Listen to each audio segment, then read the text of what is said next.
हम लोग सब लोग पंचायत के राय किए हैं कि उसको वोट देंगे। इसलिए काहे कि अगर गरीब का लड़का ना रहती ये वादा करता नहीं। जब हम वो लोग के दरवाजा पे गए नहीं, वो लोग हमरा के दरवाजा से भगा दिलक, भगैलक ना, तबे ना आज निर्दलीय लड़ता नहीं। तो चुनाव जीतला के बाद 5 साल तक हम कोनो पार्टी से ना सटेम चाचा, ये वादा कर पूरा बिहार। वो जरूर हमारे इलाका में काम करेंगे। इस तरह चोर नहीं न होंगे, जिस तरह ये लोग चोरी कर रहा है उस तरह नहीं न करेंगे। उनको इसी कीचड़ में न रहा।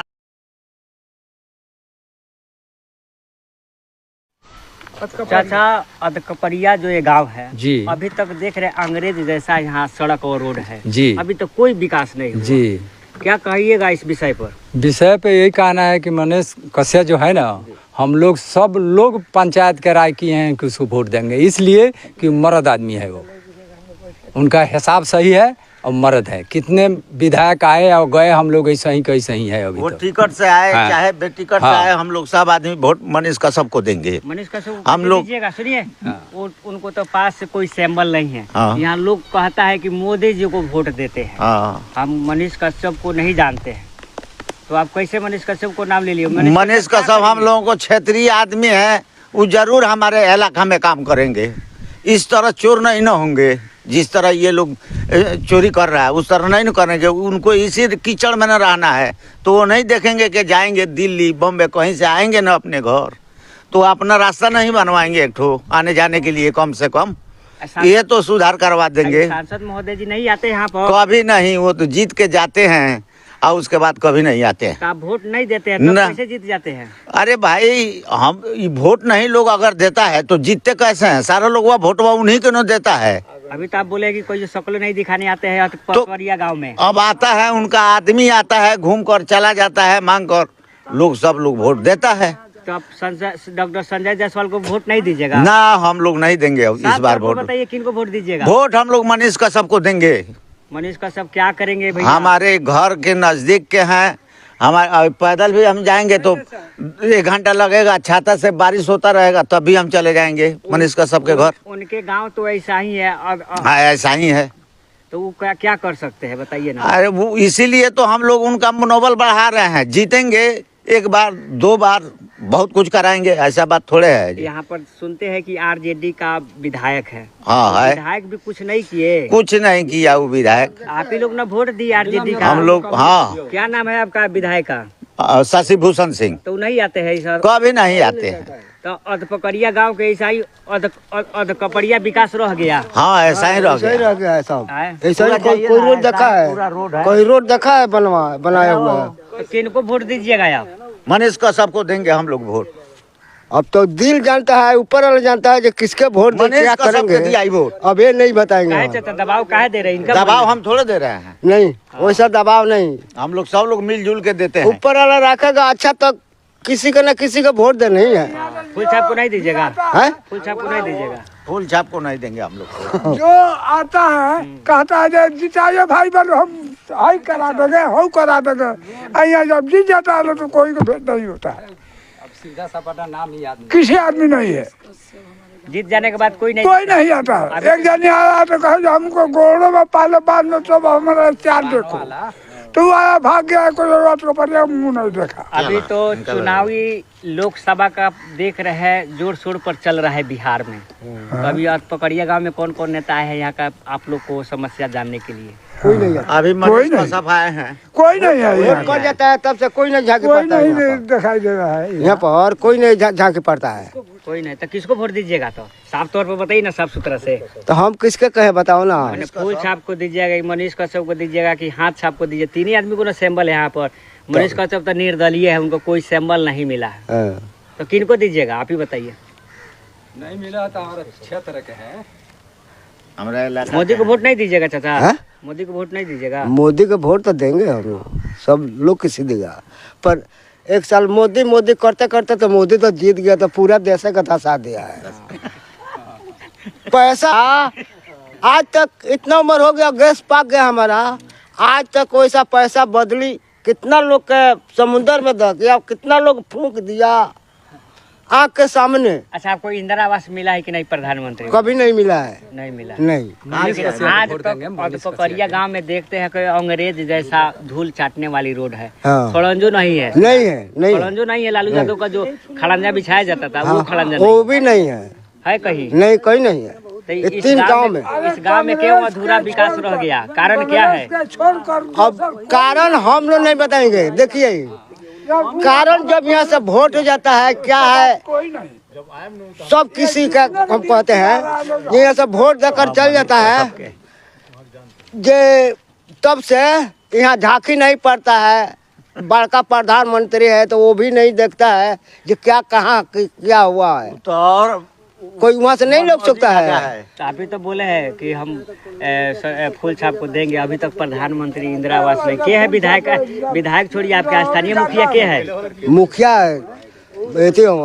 मैनुद्दीन तो नहीं मांगे हैं कि हमको इंदिरा आवास नहीं चाहिए? मांगला से कहल जाये। तो मांगिएगा ना, कहिएगा ना, अपना दुख पीड़ा ना सुनाइएगा। नहीं, उनको पक्का घर है कि आपका? हमारा हमारा तो मड़ई है, फूस का। मड़ई फूस। हाँ। कौन गाँव और कौन सा पंचायत आता है? अतकपरिया पंचायत है। अतकपरिया ये पूरा 4 गाँव पंचायत है अतकपरिया का। क्या नाम है चाचा आपका? तिमल मुखिया। चाची वादा करता नहीं रहुआ चुनाव जिताएम ना, इलाज बिना रौनी के मरे ना देम। ई वादा करता नहीं। जौन दाखिल खारिज करावता नहीं ना चाचा जाके ब्लॉक में, आ घुसवा लागत ना बा उ ना लागे देम। जौन शौचालय में पैसा लागत ना बा उ ना लागे देम। प्रधानमंत्री आवास योजना में पैसा लागत ना बा उ ना लागे देम। हम एक पैसा घूस ना लागे देम। अगर रहुआ घूस के सबूत देम तो या तो अधिकारी रहियन या तो मनीष कश्यप रहियन। ई वादा करता 1 लाख लड़का लोग के रोजगार देम। कितना? 1 लाख लड़का लोग के रोजगार देम। और इस सारा बात चाचा स्टाम्प पेपर पे लिख के देम। कौन सी पे?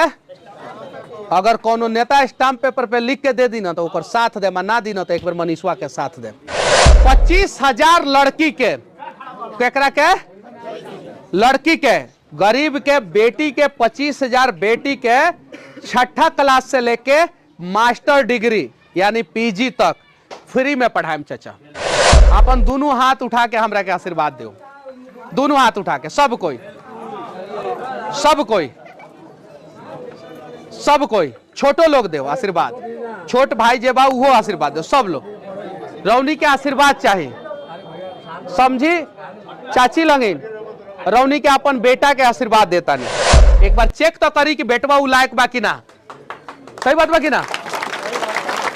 बेटा पैदा करे से पहले हमनी के थोड़े पता रहेला, या बेटी पैदा करे से पहले पता थोड़े रहेला कि घर से निकाल दी? पता रहेला। सही बात बा कि ना? एक बार मौका दी लंगिन। चुनाव जीतला के बाद हम वादा करता नहीं रौनी के उम्मीद ना तू मुट्ठी भर प्यार मांगे आई रहनी है। कितना? और रौनी के पूरा झोलिए भर देने लगी। जितना रौनी के करम लंगे ओसे 100 गुना करम हम। 1 बूंद साथ देम रहुआ, हम समंदर बन के वापस करम रौनी के। ई वादा करते हैं। आज अगर मनीष कश्यप जीती हन तो रौनी के वजह से, मोदी जी के वजह से ना। आज मनीष कश्यप जीती हन तो चचा रउआ वजह से, राहुल गांधी के वजह से ना। आज मनीष कश्यप जीती हन तो भैया रउआ वजह से, नीतीश कुमार जी के वजह से ना। आज मनीष कश्यप जीती हन तो दादाजी रउआ वजह से, लालू जी के वजह से ना। तो जब रउआ वजह से जीते तो इतना तो वादा करता नहीं कि जौन नेता लोग काम करेला ओसे बढ़िया काम करें। ई वादा बा। यो वादा करता नहीं कि मनीष कश्यप 5 साल तक ना सटियन कोनो पार्टी से। काहे कि अगर गरीब का लड़का ना रहती, ई वादा करता नहीं। जब हम उ लोग के दरवाजा पे गए नहीं, उ लोग हमरा के दरवाजा से भगा देलक, भगैलक ना, तबे ना आज निर्दलीय लड़ता नहीं। तो चुनाव जीतला के बाद 5 साल तक हम कोनो पार्टी से ना सटेम चाचा। ये वादा कर। पूरा बिहार में सबसे ज्यादा चर्चा पश्चिमी चंपारण लोकसभा क्षेत्र का हुई, और वहां के जो सांसद मनीष कश्यप रहियन इनकर हुई पूरा भारत में हुई। लोकसभा के चुनाव लड़ता नहीं। हम आदमी अच्छा है कि खराब है?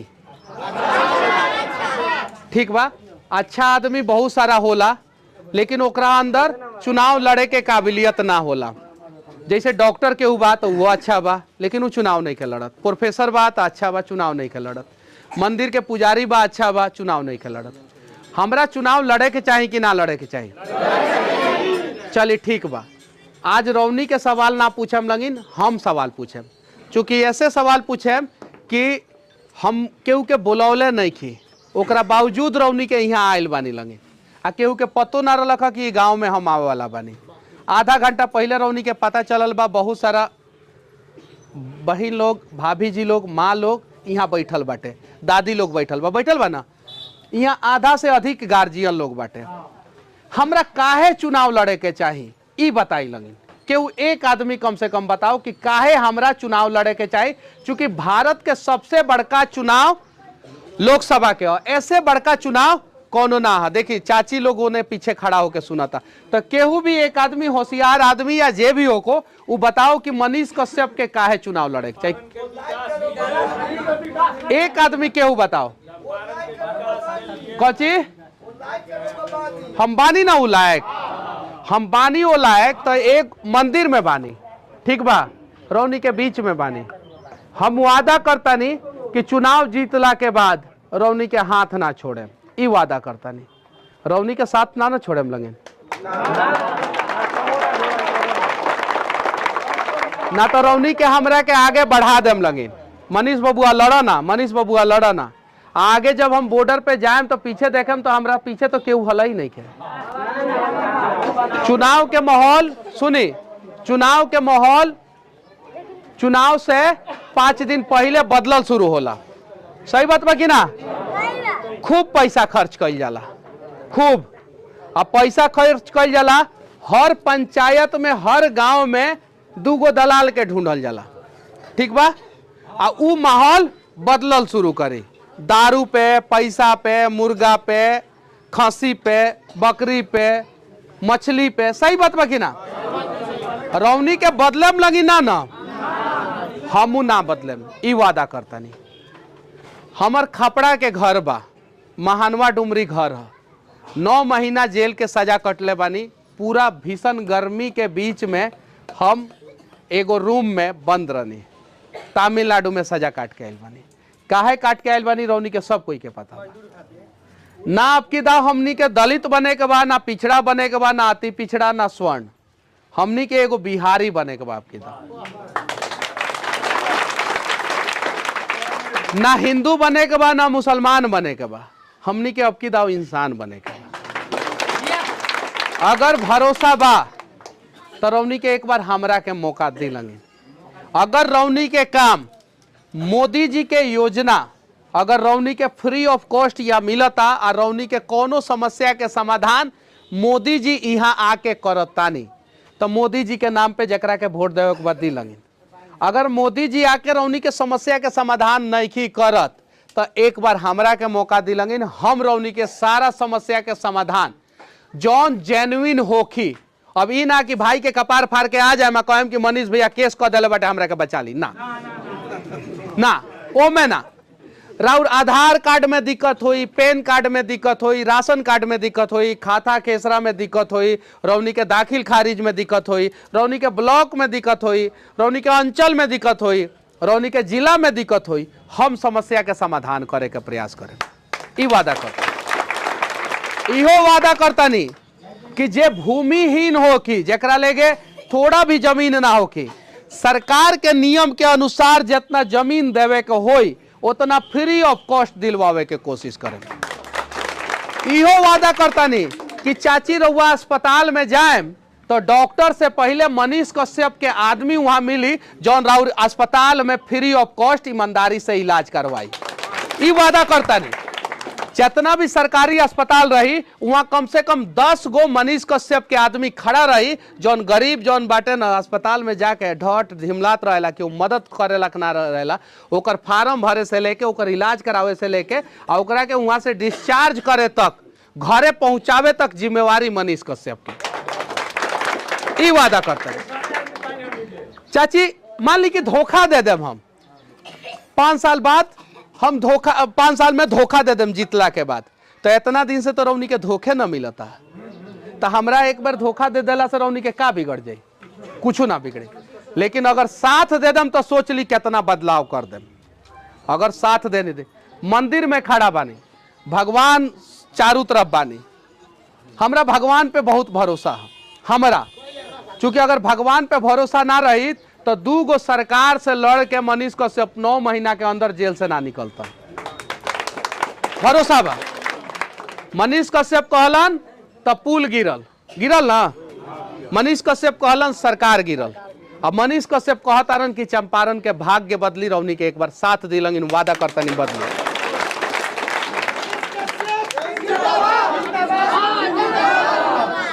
यहाँ ठंडा के व्यवस्था बा, नाश्ता के व्यवस्था बा।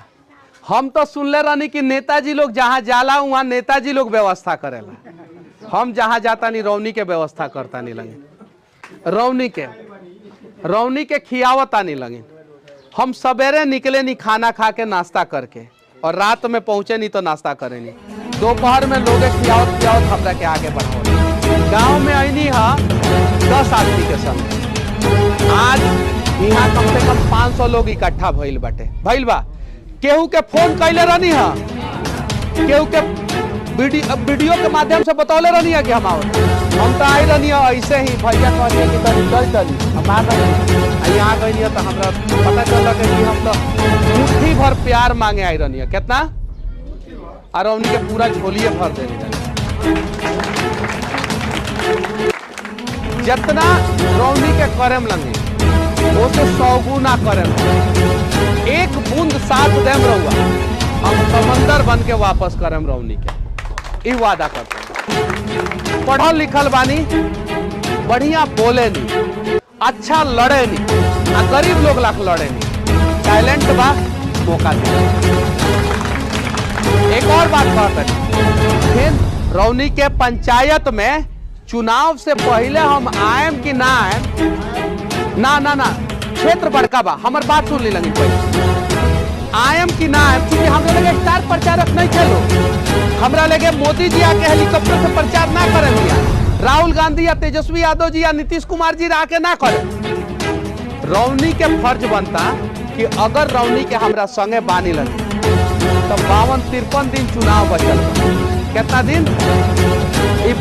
लगभग 2 महीना से भी कम। ये 2 महीना रौनी के हमार साथ दे दिलेंगे। हम वादा करता नहीं कि रौनी के कहीं भी जेन्युइन समस्या हुई ओकर समाधान करे के प्रयास करें, और हमार दरवाजा से रौनी के कभी भी खाली हाथ वापस।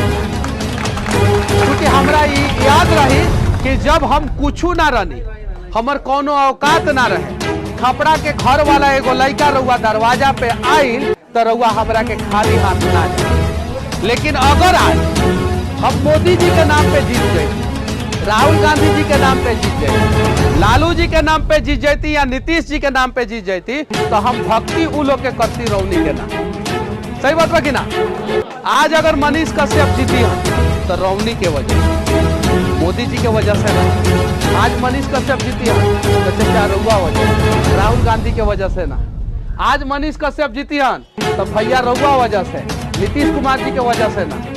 आज मनीष कश्यप जीती है तो दादाजी रउआ वजह से, लालू जी के वजह से। तो जब रउआ वजह से जीते तो इतना तो वादा करता नहीं कि जौन नेता लोग काम करेला ओसे बढ़िया काम करें। ई वादा बा। हमर राजनीतिक करियर 40 साल बचल बा। कै साल? शुरुआत होता, अभी शुरुआत होता। अभी अगर हम घोटाला करें, भ्रष्टाचार करें, रौनी के काम ना करें तो हमार अगला 40 साल बर्बाद हो जाए। सही बात बा? तो हम अपन करियर भी देखें कि हर राजनीतिक करियर है बर्बाद नहीं के होके देवे के, तब वो एऊ लाजे तो काम करबे करें कि ना। 3 गो चीज हम खुल के बोलता नहीं, जायज बात बा ना।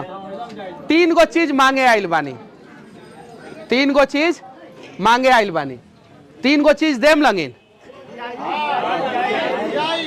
जे लइका बा, बड़ बा, गार्जियन बा, हमरा से छोट भाई बा, छोट बहन बा, फर्क नहीं के पड़त। अपन दोनों हाथ उठा के हमरा के आशीर्वाद दो, दोनों हाथ उठा के, सब कोई,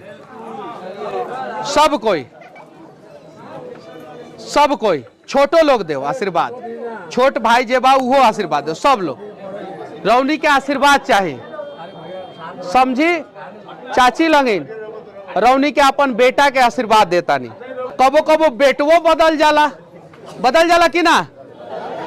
अगर बेटवा बदल जाई तो अगला बेर से आशीर्वाद मत देम। लेकिन अभी अगर ये बेटवा मांगता आ बदलल नहीं के तो रउअर हक बनता कि आशीर्वाद दी। एक बार चेक तो करी कि बेटवा उ लायक बा कि ना। सही बात बा कि ना। बेटा पैदा करे से पहले हमनी के थोड़े पता रहेला, या बेटी पैदा करे से पहले पता थोड़े रहेला कि घर से निकाल दी, पता रहेला। सही बात बा कि ना। एक बार मौका दी लगिन, चुनाव जीतला के बाद हम वादा करता नहीं रौनी के उम्मीद ना तूने। पहला चीज आशीर्वाद। दूसर का चीज जब नॉमिनेशन कर देम, नॉमिनेशन हम कर देम तो 11 रुपया चंदा मांगे। कै गो रुपया? 11 रुपया। 11 रुपया चंदा, ठीक बा। चूंकि राउर पैसा से हम चुनाव लड़े, हम अगर अमीर लोग के पैसा से चुनाव लड़े, ठेकेदार लोग के पैसा से चुनाव लड़े, तो ठेकेदार लोग ला काम करें। केकरा ला काम करें? सही बात होगी ना। हम गरीब लोग के पैसा से चुनाव लड़े, हम ऊ लोग ला काम करें। 11 रुपया चंदा, ठीक बा। 11 रुपया चंदा आशीर्वाद, 11 रुपया चंदा। और हर कोई 11 गो वोट के व्यवस्था करो, कम से कम। कै गो वोट के व्यवस्था? 11 गो। भैया रउआ हमरा लाख घूमी और रउआ हमरा लाख घूम के 11 गो वोट के व्यवस्था करे। रउआ अपन परिवार में, रिश्तेदार में, पटीदार में, टोला में, गांव में, पंचायत में। सही बात बा कि ना। 11 गो वोट के व्यवस्था। अब रहल बात की सारा चीज मिल गईला के बाद हम तो चुनाव जीत जाए, जीतला के बाद करेम का। सुनी, 1 महीना के अंदर ई मंदिर में खड़ा होके कहता नहीं, ई मंदिर में खड़ा होके कहता नहीं, 1 महीना के अंदर हर एक ब्लॉक में मनीष कश्यप एगो कार्यालय खोलिहन, जेमे मनीष कश्यप के 10 आदमी रही, जौन रौनी के ब्लॉक में सारा काम फ्री ऑफ कॉस्ट कराई। 1 महीना के अंदर एको पैसा ना लगे देम दीदी। अगर भरोसा बा तो साथ दी, नहीं के भरोसा तो जेकर साथ देता नहीं ओकर दी। हम 1 पैसा घूस ना लागे देम। अगर रउआ घूस के सबूत देम, सबूत ना देम तो हम ना कुछ करें। रउआ चुपके से जाके थाना में दे देम कि भैया पे 2 धारा बढ़ा दे, तो हम का करें। अगर घूस के सबूत देम तो या तो अधिकारी रहियन या तो मनीष कश्यप रहियन। ई वादा करते हैं। हर ब्लॉक में कार्यालय खोलेम, घूस के सबूत देम, कार्रवाई कराएम। 25,000 लड़की के, केकरा के? लड़की के, गरीब के बेटी के 25,000 बेटी के 6ठा क्लास से लेके मास्टर डिग्री यानी पीजी तक फ्री में पढ़ाएम चाचा। पहला साल से 1 लाख लड़का लोग के रोजगार देम। कितना? 1 लाख लड़का लोग के रोजगार देम। और ई सारा बात चाचा स्टाम्प पेपर पे लिख के देम। कौन सी पे? अगर कोनो नेता स्टाम्प पेपर पे लिख के दे दी ना तो ओकर साथ देम, ना दी ना तो एक बार मनीषवा के साथ देम। और अगर उतना ना दे पाइनी तो 5 साल बाद 2029 के चुनाव चाचा मनीष कश्यप लोकसभा के चुनाव ना लड़ीहन। पहला चीज। दूसरा चीज, 5 साल तक सरकार जितना पैसा देले रही उस सारा के सारा पैसा सरकार के हम वापस कर देम। लेकिन चाची वादा करता नहीं, रउआ चुनाव जिताएम ना, इलाज बिना रौनी के मरे ना देम। ई वादा करता नहीं। जौन दाखिल खारिज करावता नहीं ना चाचा जाके ब्लॉक में, आ घुसवा लागत ना बा, उ ना लागे देम। जौन शौचालय में पैसा लागत ना बा, उ ना लागे देम। प्रधानमंत्री आवास योजना में पैसा लागत ना बा, उ ना लागे देम। और हाँ, यहाँ कुछ जनप्रतिनिधि लोग भी बैठल होई, जे यहाँ के वार्ड होई, मुखिया होई, सरपंच होई, समिति होई, उहो लोग से वादा करता नहीं कि उ लोग के नेता लोग से का उम्मीद रहेला। सिर्फ इतने उम्मीद रहेला, उ लोग अपने में सक्षम रहेला तबे नेता बन रहेला। गांव के सक्षम ना रही तो ना बनी। उ लोग के इतने उम्मीद रहेला कि गांव में कोनो 2 गो लड़का बीमार भइल बाड़ा संग, या कोनो के एक्सीडेंट भइल बा, या केहू के समस्या बा, उस समस्या के समाधान नेताजी कर देस। तो अगर गांव के केहू जनप्रतिनिधि अपना गांव के समस्या लेके आई हमरा लेगे और उ जेन्युइन समस्या रही तो ओकर समस्या के समाधान करे। बाकी रौनी के मर्जी, रौनी के मन करी तब वोट देम लगिन। हम सीधे कहता नहीं, मन करी तब वोट देम आ मन करी तब वोट मत देम। बस अगर रउआ लागता कि लइकवा लूटे आइल बा, कौन ची करे आइल बा, तब 5 साल हमरा के मौका ना दे, खाली अमीरे लोग के लूटे के मौका दे। सही कहता नहीं ना, मौका दी और का पता हम रौनी के लाख कुछ कर दी। बाकी आजे से रौनी के हमरा लाख लाग जाए लगे।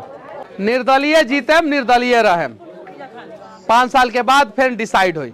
लेकिन 5 साल तक अगर कोनो पार्टी से सट जाम चाचा तो राउर मुद्दा हमर मुद्दा ना रही, फिर पार्टी के बेवजह जयकारा करे के पड़ी कि ना करे के पड़ी। अब पार्टी अगर गलतियों करी तो ओकर निंदा ना करे के पड़ी, चुपचाप रहे के पड़ी। गलतियों करी तो 5 साल रउआ वजह से चुनाव जीतेम और ये 5 साल के अंदर कोनो भी पार्टी से ना सटेम, काहे कि सटे के तो प्रयास कैनी, गरीब के लइका रहनी कोनो पार्टी सटैलक ना। तो इहो वादा करता नहीं कि मनीष कश्यप 5 साल तक ना सटियन कोनो पार्टी से, काहे कि अगर गरीब के लइका ना रहती, ई वादा करता नहीं।